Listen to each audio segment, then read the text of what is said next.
kasih. Ya. Selamat pagi Bapak dan Ibu semua. Assalamualaikum warahmatullahi wabarakatuh. Salam sejahtera untuk kita semua. Ya, kita akan masuk pada suatu topik yang mungkin menarik untuk kita bahas dalam konteks apa yang terjadi di saat ini, yaitu KLB coronavirus. Sorry, saya di sini. Ya, jadi ini sebuah diskusi awal ya, untuk kita mencoba bagaimana kita mengantisipasi ke depannya ya. Dan ini sebuah kata atau dua kata kunci ya, surge capacity. Mungkin nanti kita bisa lihat apa ya, tapi tentunya banyak pihak yang atau teman-teman juga yang tidak paham sebenarnya apa sih arti surge capacity ini dalam konteks KLB coronavirus ya. Jadi diskusi ini adalah pemahaman awal ya, jadi kita akan lebih banyak brainstorming dan nanti kita juga akan minta pada teman-teman se-Indonesia untuk usul-usul apa yang bisa kita kembangkan dalam konteks mengenai pemahaman operasional konsep surge capacity yang membahas kemampuan rumah sakit dan wilayah untuk mengelola pasien dalam eskalasi besar ya. Eskalasi itu peningkatan yang tinggi. Jadi ini kalau kita lihat data ya, proyeksi yang dilakukan oleh teman-teman dari ITB ya untuk Maret April ini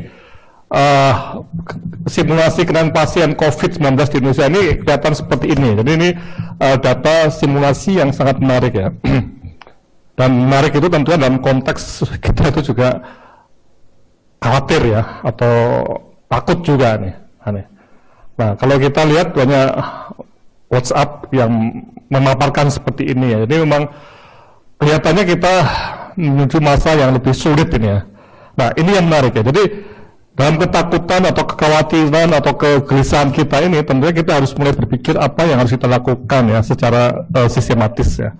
Nah, kita mencoba melihat ya apa itu surge capacity. Dan mau dilihat saya sendiri, saya bukan ahli surge capacity ya. Ini yang mohon betul dicermati ya. Tapi kami sering mengadakan semacam bantuan, saya ke Aceh, ke Palu, ke dalam konteks gempa bumi ya, atau waktu tsunami ya, atau ke NTT.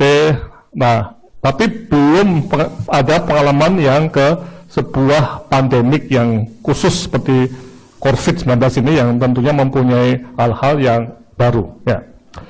Jadi surge capacity itu definisinya adalah kemampuan untuk menyediakan pelayanan kesehatan dan medis selama peningkatan mendadak dalam jumlah pasien karena wabah atau korban bencana. Ya, jadi kemampuan ya rumah sakit dan wilayahnya.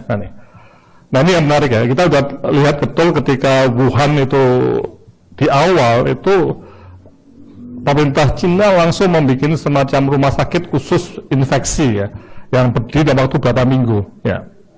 Ini juga suatu strategi ya.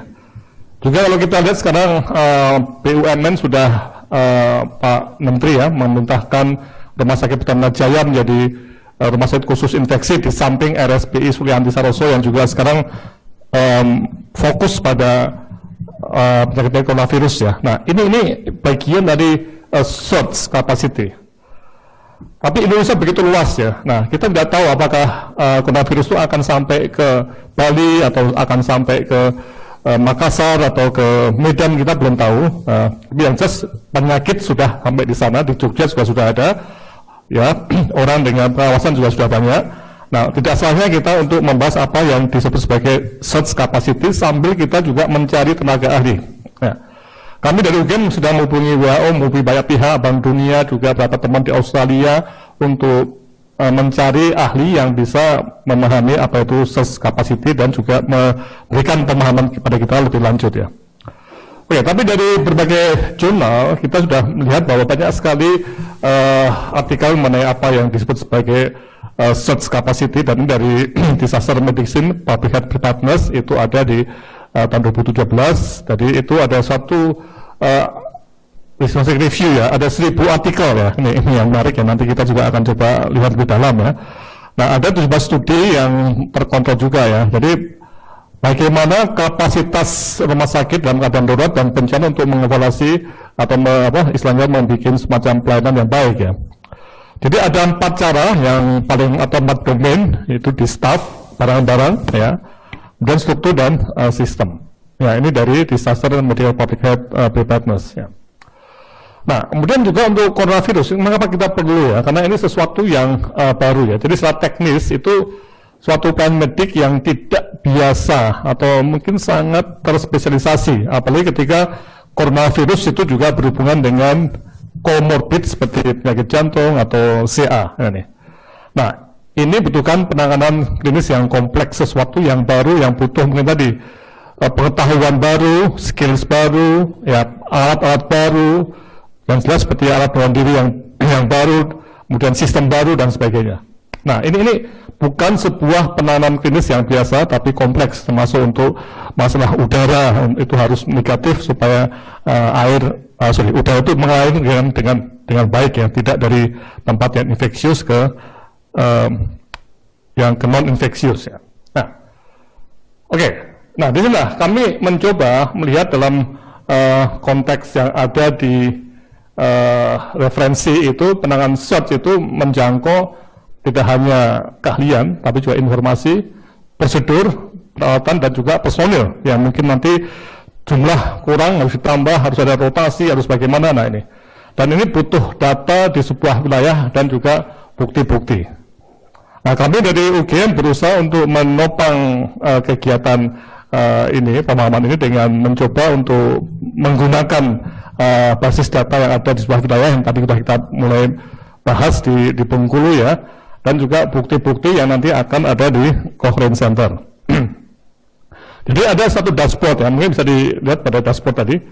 Di dashboard kita melihat dan kita akan bisa memahami data ya di dashboard yang sifatnya itu nasional. Coba kita masuk di level nasional ya. Nah ini nasional, coba klik di sini. Nah, yang merah itu data ya. Nah, ini nanti akan ada berbagai hal yang terkait dengan data, misalnya sumber SDM kesehatan dan juga mengenai peta rumah sakit rujukan COVID-19. Misalnya ini bisa kita klik juga data mengenai semacam proyeksi-proyeksi ya. Oke, coba kita lihat peta ya, peta rujukan ini COVID-19 ini. Kita sudah melihat ada 100 rumah sakit yang istilahnya itu ditunjuk sebagai peta rumah rujukan, dan ini kita bisa melihat seperti ini ya. Dan kita juga ada data yang dari kawal COVID ya, di mana Pak ada ya? Ada di situ ya, bisa Pak nah ini juga mungkin info ini dari terkini mengenai COVID dari kawal informasi seputar COVID-19 tepat dan akurat. Jadi yang hari ini dalam perawatan 197, yang sembuh 19, yang 11, yang meninggal 19 ya, banyak juga ya. Nah ini, nah jadi ini seputar COVID ya, 11 atau ya 19 sudah meninggal, sudah banyak ya. Ya ini yang perlu kita lihat data semakin cepat berkembang ya, dan itu di mana tempatnya nanti kita coba akan petakan juga di dalam konteks tadi pemetaan tadi. Oke ya, kembali ke data tadi ya. Nah ini data yang harus kita pergunakan ya. Kemudian yang berikutnya kita masuk ke PowerPoint lagi ya. Kemudian juga yang menarik kita melihat adanya apa yang disebut sebagai bukti-bukti untuk intervensi medik ya, termasuk untuk COVID-19. Nah kalau kita lihat sekarang ini di Lancet pun ya, di Lancet ya, itu ternyata artikel cepat masuk yang terkait dengan coronavirus. Dan ada kemungkinan artikel itu belum matang betul ya, jadi bisa terjadi sekarang di print, tapi bulan minggu lagi diralat misalnya seperti itu. Ya, sehingga sekarang kita menghadapi semacam flows atau aliran informasi yang sangat-sangat besar ya, sehingga kita perlu analisis bukti-bukti empirik tadi, karena ini sesuatu yang baru, sehingga Cochrane Center UGM nanti juga akan aktif dalam membuat jurnal mengenai apa yang terjadi di coronavirus dalam jurnal-jurnal yang berreputasi. Oke, nah sebagai penutup dan pengantar ya untuk kita diskusikan ya.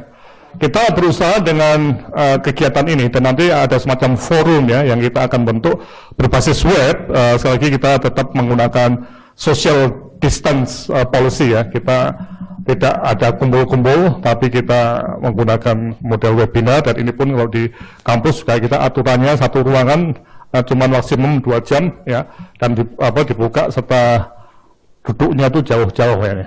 Nah, kami berharap pusat dan daerah itu bisa tertarik dengan kegiatan mengenai SOT juga Persi dan seluruh asosiasi rumah sakit untuk menyiapkan peningkatan kapasitas berdasarkan komponen kapasitas lonjakan dari keahlian, informasi, prosedur, peralatan ataupun juga personil. Nah, kami mohon masukan-masukan termasuk nama-nama ahli yang ada ya di Indonesia ini ya. Karena sekali lagi kita sebagai bangsa itu belum pernah mengalami sebuah KLB dengan skala pandemik dan skala nasional yang sangat besar seperti ini. Jadi bagaimana search capacity itu kita tingkatkan, kita perlu keahlian-keahlian yang spesifik dan nama-nama baru. Oke, saya kira ini dulu yang bisa saya sampaikan. Mungkin bisa kita mulai diskusinya, bisa masuk melalui apa yang kita sebut sebagai chatting di webinar atau langsung ya. Nah, mungkin dari Coherent Center UGM, Bu Deti atau Pak Andri ada yang ikut? Ya, nanti bisa. Dokter. Ada? Ya, silakan bisa klik. Ya, Deti Nurjati. Bu Deti bisa? Klik icon mikrofonnya, Dokter Deti, silakan untuk membuka audio agar bisa tersambung. Ya, silakan Dok. Halo, selamat pagi semua. Selamat pagi, silakan Bu Deti. Bisa terdengar ya? Bagus, bagus. Oh ya. Ya. Jadi dari Cochrane itu sudah menyediakan juga layanan free untuk makalah-makalah yang membutuhkan COVID-19. Dan ada 2 subdirect yang cukup menarik. Yang satu adalah bagaimana menangani kasus-kasus dengan critically ill yang membutuhkan ventilator dan lain-lain, dan yang berkaitan dengan patient safety dan juga personal safety yaitu APD. Oke, terima kasih. Dan mungkin bisa saya berikan link sana. Dikirim melalui Bu Deti di depan komputer nih. Di depan komputer. Ini saya pakai handphone. Oh, pakai handphone. Oh ya, gini aja, dikirim ke WA grupnya aja. Nanti kita akan tahu, atau ke chatting ya, bisa ya. Nah. Dimasukkan di chatting webinar bisa Dok. Oke. Atau di WA grup tadi. Ya, nanti kita akan. Oh iya, coba. Oke, terima kasih Bu Deti ya. Jadi ini menarik ya. Jadi informasi atau knowledge yang terkait dengan penanganan coronavirus yang mulai dari yang klinis seperti penanganan kasus dengan comorbidity CA atau jantung, ini nanti kita juga akan bahas oleh para klinisi dan sudah bergabung juga beberapa ahli cancer seperti Pak Johan Kurnianda dari Sajito, kemudian juga ahli-ahli dari RSCM dari kelompok kanker di sana. Kemudian juga teman-teman dari RSPI Sulianti Saroso juga sudah siap untuk memberikan pengalaman-pengalaman bagaimana yang mereka lakukan, tidak hanya masalah klinis, juga masalah yang kata Bu Deti ya, tentang APD, tentang bahkan sampai ke media relationship juga. Jadi intinya keahlian, informasi, prosedur, pelatihan atau persoalan itu kita akan bahas dalam suatu forum yang berbasis webinar seperti ini, dan kita akan kerjakan mungkin tiap hari itu ada seperti ini. Jadi misalnya nanti Bu Deti dan teman-teman dari Coherent Center itu mulai minggu depan atau besok, kita nggak tahu ya, kita lagi mendata nih ya, akan ada ini loh list dari journal reading atau pembahasan jurnal untuk topik-topik tertentu ya. Oke, saya kira ini dari kami untuk ambil minggu Bu Deti memberikan semacam link ya. Silahkan kalau ada pertanyaan atau komentar dalam diskusi ini ya. Monggo. Ada yang masuk? Silakan Bapak Ibu bisa klik icon tangan atau disampaikan melalui chatting. Klik icon tangan untuk bertanya secara langsung. Kami berikan kesempatan. Ada satu atas nama, oh ya, bukan chatting ya, boleh dibantu kalau ada yang, oh itu chatting yang tadi ya dari dinas.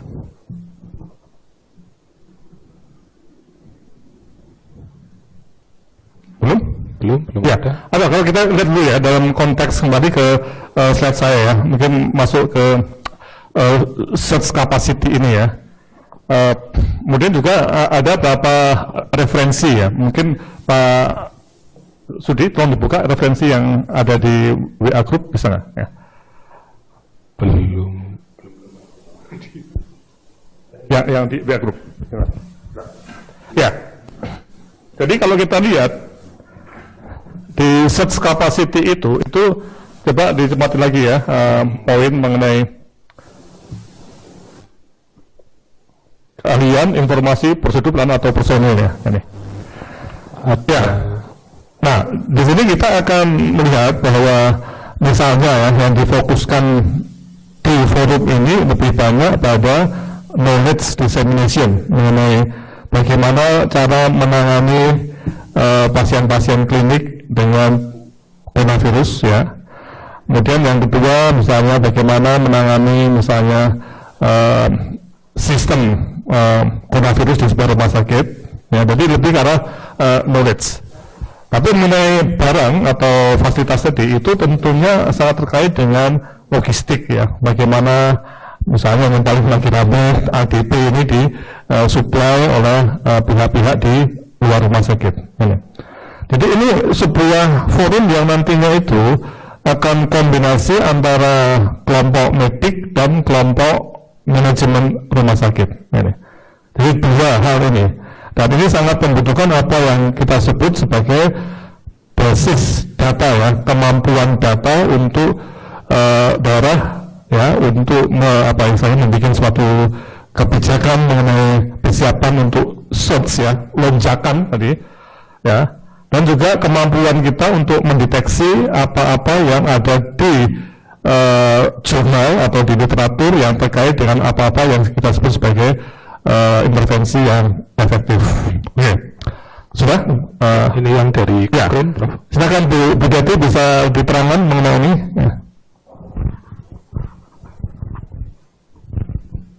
Ya, jadi ini contoh dari apa yang kita lihat, kita bisa menggali dari referensi. Nah, memang ini yang jadi tantangan ya. Referensi begitu banyak ya. Nah, sehingga center yang dipimpin Bu Dati ini, ya, conference center ini kita harapkan bisa memberikan semacam penapisan juga ya, atau analisis mana-mana informasi yang kredibel dan mana-mana yang dalam kutip itu seperti hoax ya. Karena sekarang ini kita berada dalam satu situasi yang banyak sekali mungkin ada hoax atau kontroversi ini. Ya, silakan Bu Deti, sudah bisa dilihat datanya? Silakan diklik icon mikrofonnya Bu Diti untuk supaya tersambung.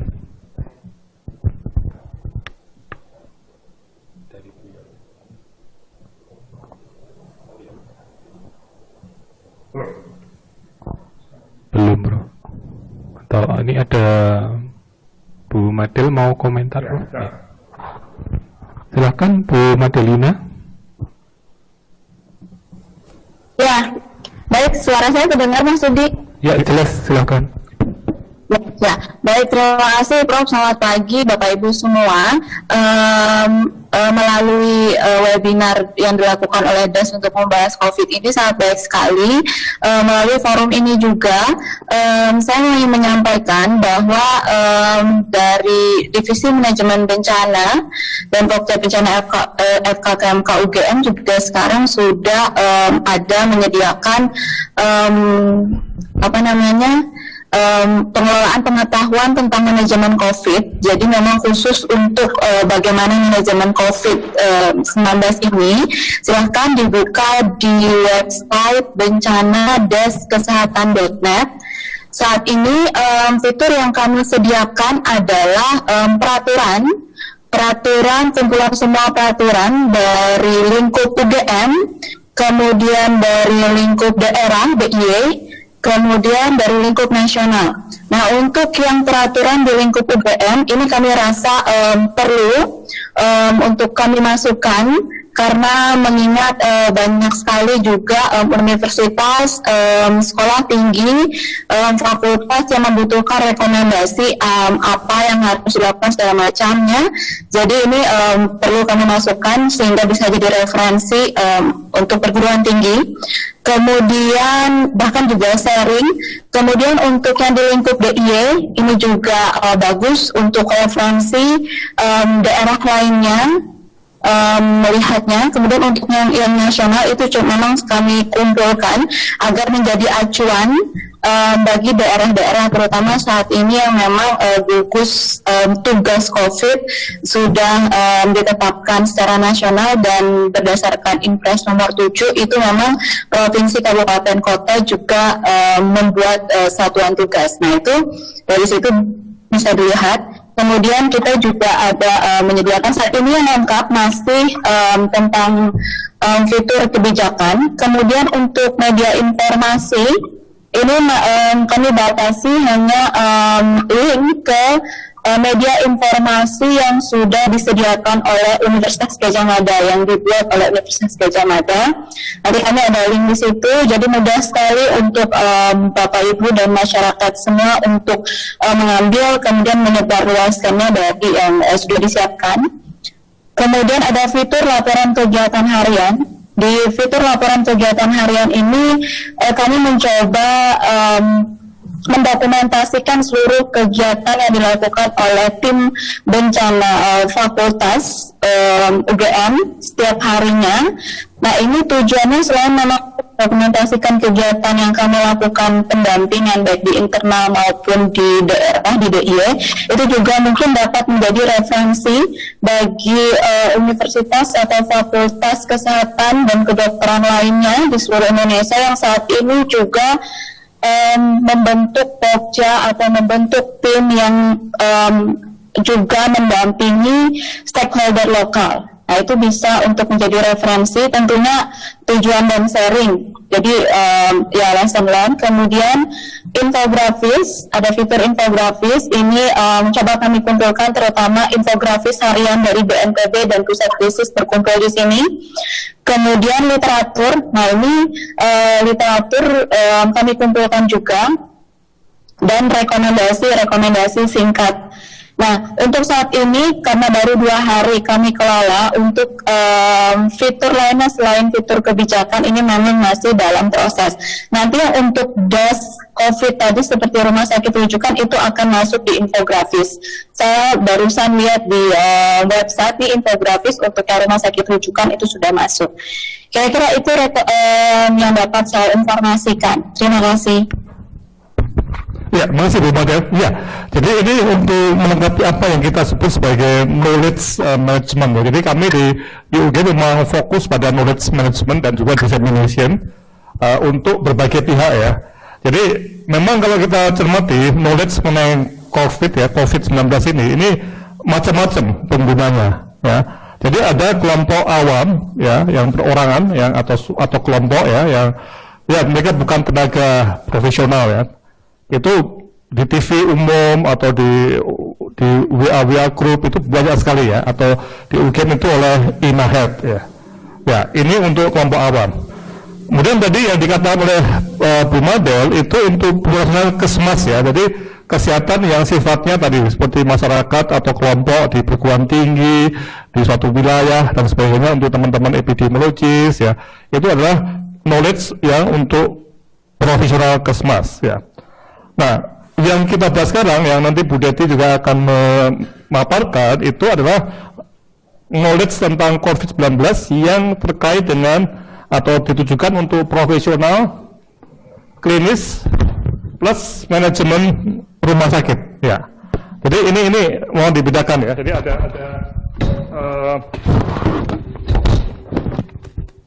ada 3 hal yang kami kerjakan di UGM. ada untuk orang awam, untuk puskesmas, dan yang sekarang ini kita bahas adalah untuk profesional klinis plus manajemen rumah sakit dalam rangka untuk menyiapkan diri menghadapi ini ya, kemungkinan ada suatu lonjakan kasus yang sangat tinggi di kota-kota kita atau daerah kita. Begitu.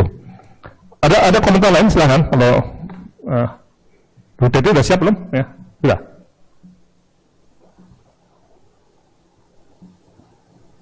Ada komentar lain yang masuk? Masih bingung?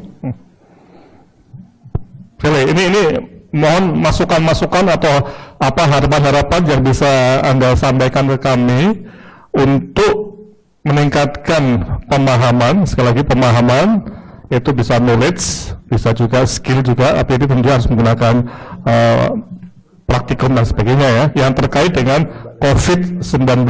Ya. Ada komentar?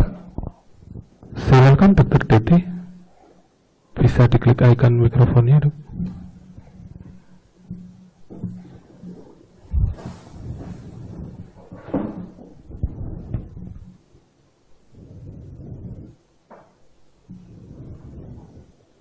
Halo? Belum. Belum direspon.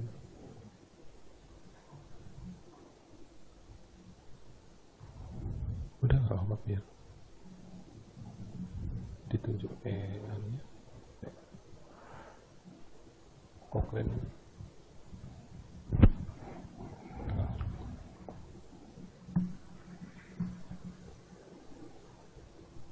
Sudah, belum.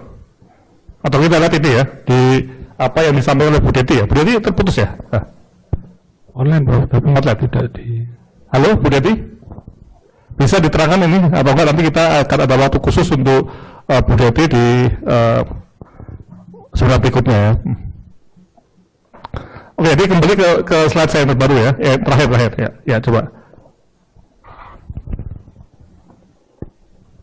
Nah, jadi begini, yang kita akan rencanakan untuk kedepannya, kami mengharapkan ada nama-nama yang memang punya kemampuan atau keahlian di bidang COVID-19 ini, yang intinya dalam konteks rumah sakit ya, itu betul-betul ahli dalam mengelola ataupun punya pengalaman dalam mengelola pasien dengan coronavirus plus yang ada penyakit penyakitnya ya, ada komorbidnya seperti itu ya, atau juga pengalaman misalnya untuk pengelolaan termasuk bagaimana menangani jenazah ya, jadi pasien yang meninggal di rumah sakit karena coronavirus ya.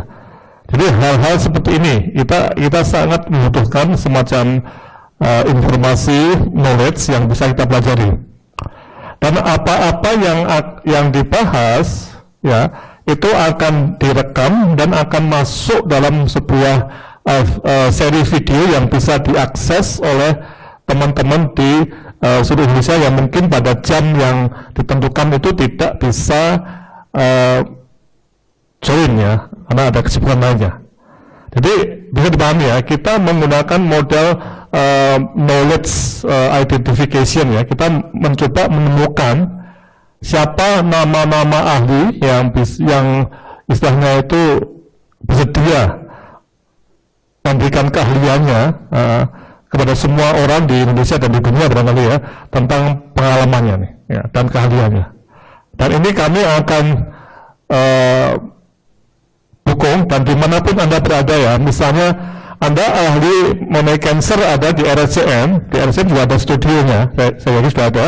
Nah, di sana bisa memberikan dari sana, dan nanti kami akan mempunyai sistem yang menjadwalkan. Nah, harapannya tidak mendadak ya, memang hari ini cukup mendadak, tapi apa, nanti kita akan ulang lagi berkali-kali ya, supaya kita bisa menjangkau banyak teman, dan nggak masalah ini kita harus betul-betul melawan apa yang disebut penyebaran, dan kita juga menyebarkan ilmu juga. Jadi sama-sama, kalau kita sering di WA group itu kata-kata viralkan, ya ini juga kita akan viralkan model ini. Jadi model knowledge management yang betul-betul kita belajar dari sesuatu yang baru saat ini. Oke, mungkin ada komentar, pertanyaan? Belum?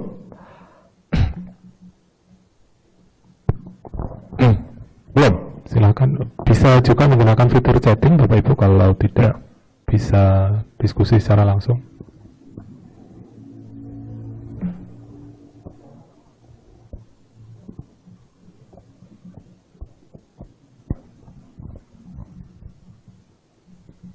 Oke, nah yang dari Bu Dewi sudah ada. Saya terangkan sebentar ya, ini contoh. Karena Bu Dewi mungkin putus nih. Nah, ini dari Kohrin ya.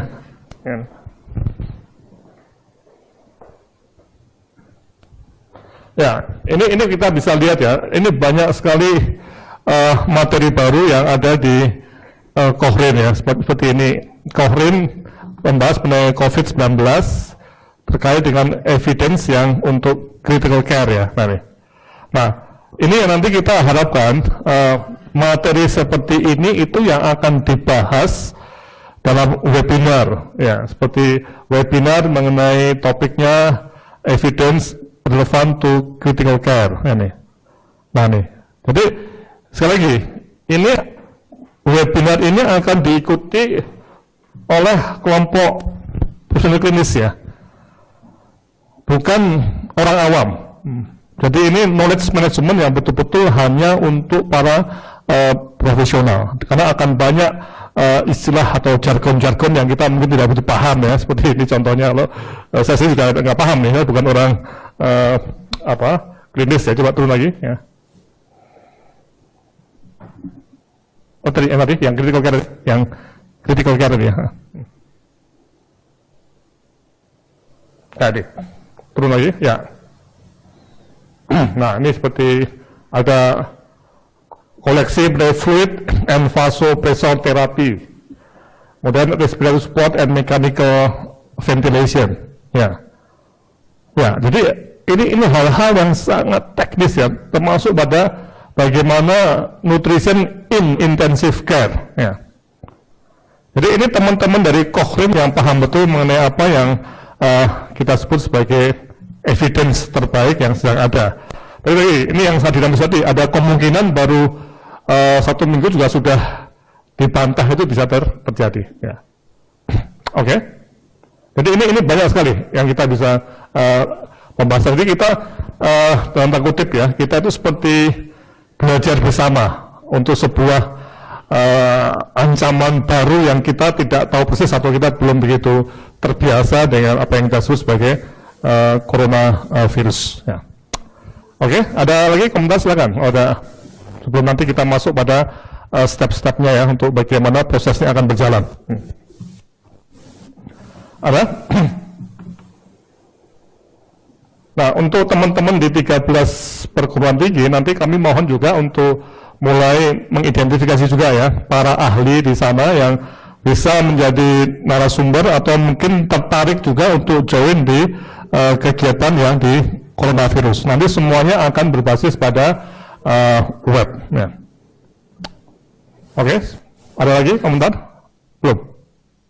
Belum ada ya. Nah, sekarang kita masuk pada step-stepnya ya. Jadi ketika kita sudah berada pada di sini ya, nanti ini sebagai gambaran ya, ini sekali lagi kita lihat kecepatan ya.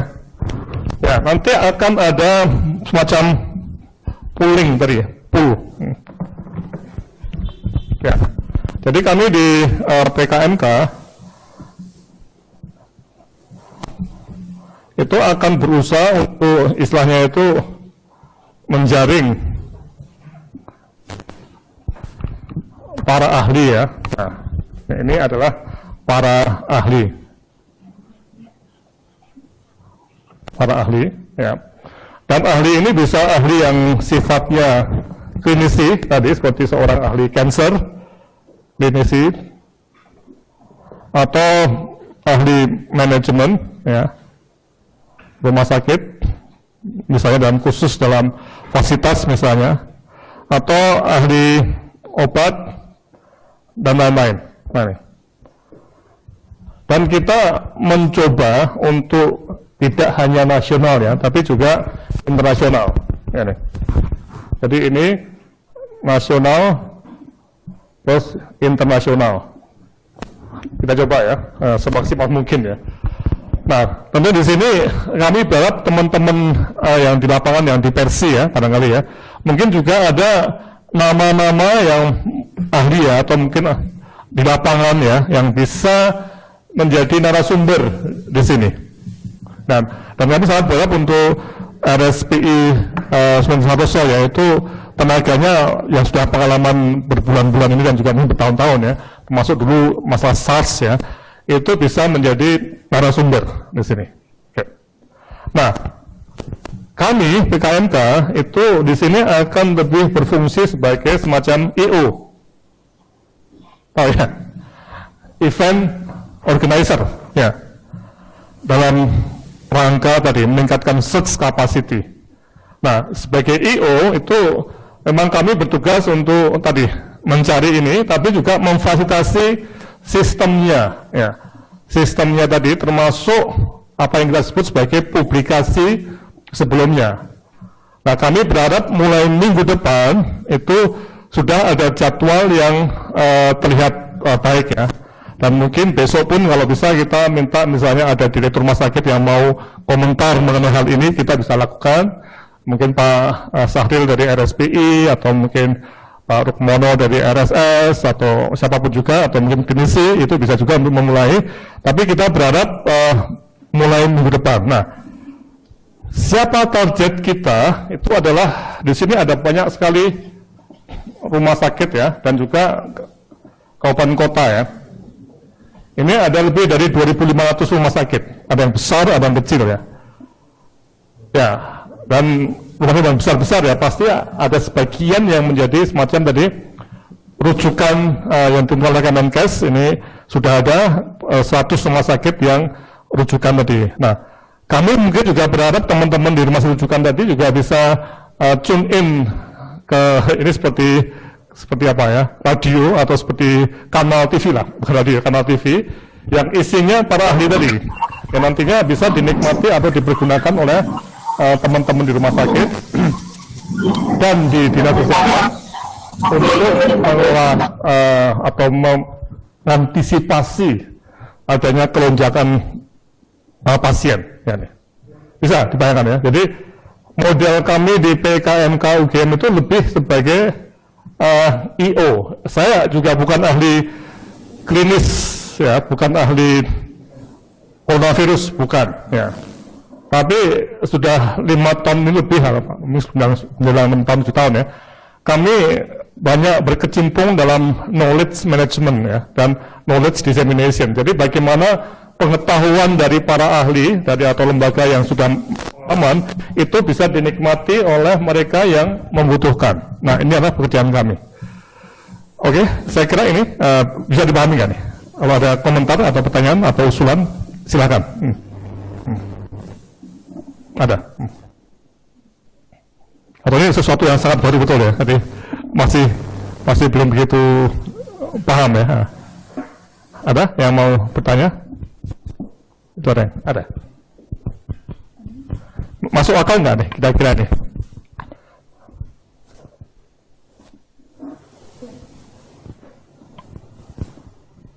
Ya. Ada. Oh yang tadi, yang lainnya belum. Oke, mungkin kita bisa tanya dulu pada berapa orang yang ada di sini. Bentar. Coba.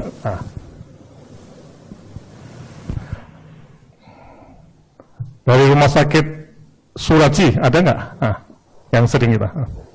Suraji, silakan ada ya. Halo.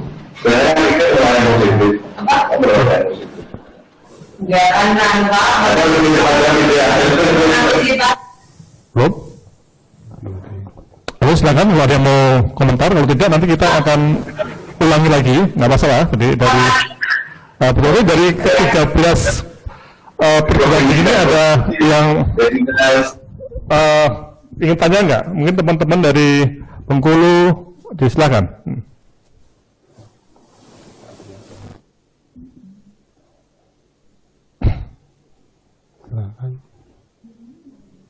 Silakan dari mana? Dari USU ada? USU belum?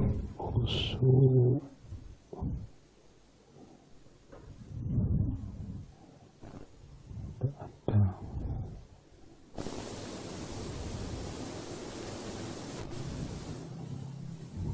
ada. Dari Sumatera Barat ya, Pak Adriansyah. Halo, Pak Adriansyah dari Sumatera Barat atau Riau? Bukit Tinggi kalau saya tidak salah, maaf.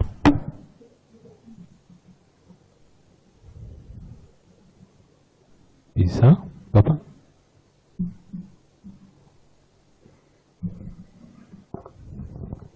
Oke, belum direspon. Kami sapa rekan-rekan dari rumah sakit.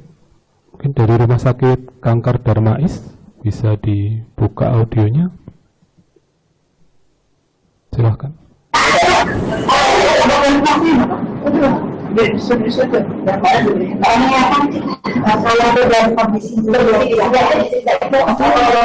belum ada komentar. Dari rumah sakit yang lain, dari rumah sakit Tiara.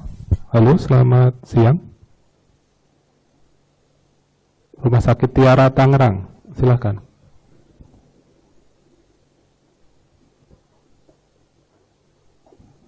Belum direspon juga. Dari rumah sakit KIA Permata Hati, silakan, kami berikan kesempatan, bisa diklik.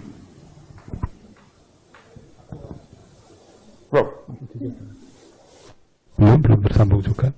Saya Prof ingin bertanya. Ya. Ya, kalau melihat di sektor hukum terkait perkembangan COVID ini kan banyak kebijakan-kebijakan yang mungkin berbeda-beda diterapkan setiap pemerintah daerah gitu ya Prof. Apakah nanti dimungkinkan juga akan PKMK fasilitasi untuk diskusi terkait regulasi atau perkembangannya seperti apa gitu Prof? Karena kalau misalnya kita lihat kan di International Health Regulation-nya itu Indonesia itu belum mengadopsi apa yang diadopsi oleh negara lain, sehingga untuk perkembangan kasus COVID ini terlihat sekali masih tidak menentu. Kalau misalnya saya lihat diskusi di grup hukum kesehatan, itu banyak sekali stakeholders ataupun tenaga kesehatan di wilayah itu kebingungan harus mengikuti regulasi yang mana dan harus seperti apa gitu. Apakah akan nanti dimungkinkan gitu Prof, akan ada diskusinya sehingga kita punya persamaan regulasi atau perbedaan juga regulasi terkait dengan situasi yang dihadapi setiap wilayah di Indonesia, Prof? Ya, betul. Ya, jadi saya kira ini menjadi satu isu kunci ya. Nah, salah satu mungkin yang nanti kita akan seri ini masukan yang menarik ya. Dalam management capacity itu juga kemampuan hukum juga. Bagaimana hukum, ya saya nggak tahu persis bagaimana situasinya di lapangan ya. Tapi misalkan untuk merilis anggaran, ini kan juga terkait dengan deklarasi wabah tuh ya.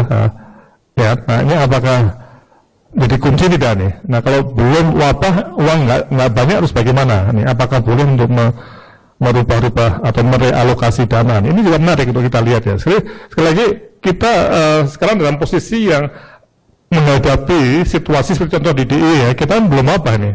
Para gubernur masih belum menentukan wabah, walaupun pusat sudah ya. Nah, bagaimana simulasi kita, jadi modelnya tadi, mungkin Pak coba dilihat yang angka tadi ya, yang angka tadi.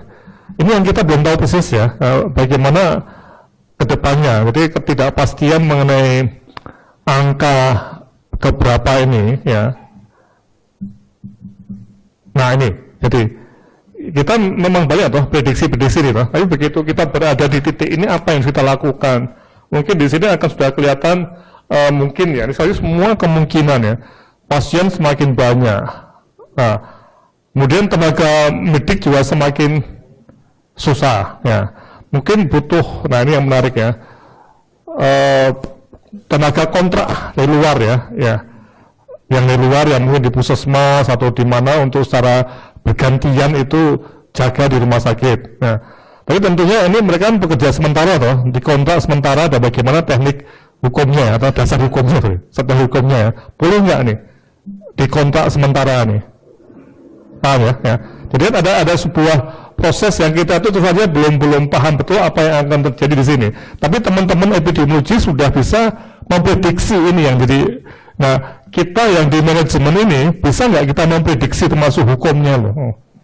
Apa yang akan terjadi? Bisa dipahami ya? Jadi Nah, teman-teman di 13 provinsi yang menjadi mitra UGM ini tolong betul ya, di samping kita melihat ke kasus JKN, itu juga bagaimana tren ini akan siap nggak kita melakukan respon untuk ini dalam bentuk search capacity tadi. Ya. Ini. Oke, ada komentar lain? Kalau tidak nanti kita akan tutup dulu dan nanti akan kita ulang lagi, dan memang ini satu awal ya untuk 13 daerah tadi, tapi nanti kita juga akan minggu depan kita begitu jadwal sudah ada, kita akan buka secara resmi. Ini seperti semacam diskusi informal mengenai apa yang perlu kita lakukan dalam konteks menghadapi prediksi ini ya. Oke, ada lagi komentar sebelum kita tutup? Belum? Masih belum ya? Nah, jadi masih situasi masih belum sampai ke arah bagaimana kita memprediksi respon tadi, manajemen dan respon klinik tadi secara detail. Tidak apa. Nah ini awal ya, tapi kita jangan sampai kita kecolongan. Kita berharap jangan sampai ini kesana ya. Kita berharap tetap seperti ini ya, atau harapannya bisa habis dengan sendirinya harapannya ya. Tapi kita juga perlu untuk melihat bagaimana ke depannya ya. Kalau skenario buruk seperti ini ya, sampai berapa nih, ada 8.000 orang ya. Ini. Oke. Sudah, tidak ada lagi? Ya, jam 12 kurang. Hampir kuota 2 jam. Sudah ada ya? Oke, jika sudah tidak ada, kita akan ketemu lagi pada hari Senin atau Selasa ya, nanti dengan jadwal yang sudah mulai lengkap, dan nanti Bu Deti dan teman-teman akan mulai mengadakan semacam analisis jurnal mungkin harian mengenai coronavirus ya. Oke, saya kira ini yang bisa saya sampaikan, dan untuk teman-teman di 13 provinsi supaya coronavirus masuk dalam apa yang kita sebut bagian dari respon kita berbasis data dan bukti yang ada di TAS. Sekian dan terima kasih. Wassalamualaikum warahmatullahi wabarakatuh.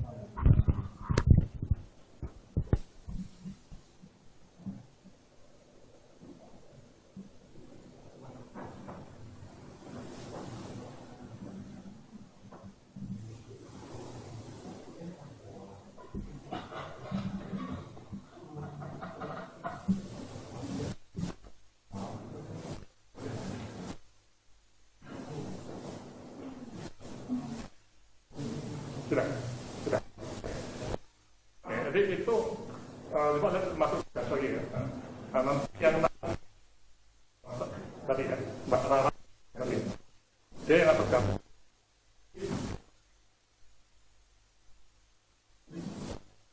Kita ya, Mbak Rara dan MMM. Ya, tapi sama seperti tadi. Coronavirus seperti ini mendahului yang cancer, yang ini kita dulu ya, masuk dulu coronavirus karena ini jadi satu isu yang sangat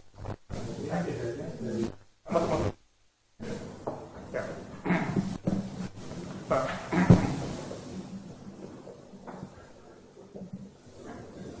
kalau yang website.net kan udah jadi ya, Pak? Tapi kapan jadinya kapan? Enggak, tapi sudah bisa dipakai belum? Sudah bisa? Udah, nanti siapa yang kenal ini?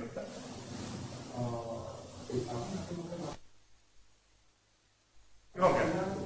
Masih Chrome ya, yang mana nih ya? Nanti akan saya berikan info cepat saja, pokoknya udah bisa dipakai ya. Ya.